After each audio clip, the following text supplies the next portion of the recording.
Introducing Creative Coding for Designers. This is a free 1.5-hour online workshop during San Diego Design Week in which we'll explore the power and possibility of code within the context of the visual arts.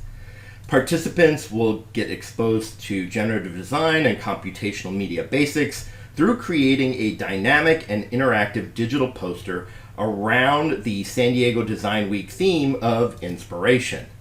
The interactive promo poster that you're looking at right here is one example, but we'll be making our own unique generative design posters during the workshop and exploring how to code design elements such as shape, color, type, and image, as well as apply programmatic fundamentals such as randomization, animation, and or interactivity to your work.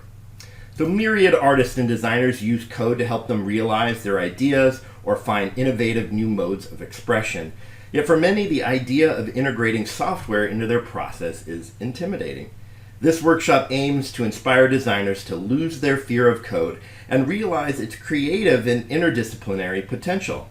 We'll use JavaScript and P5.js, a library that makes code accessible and inclusive for artists, designers, and beginners.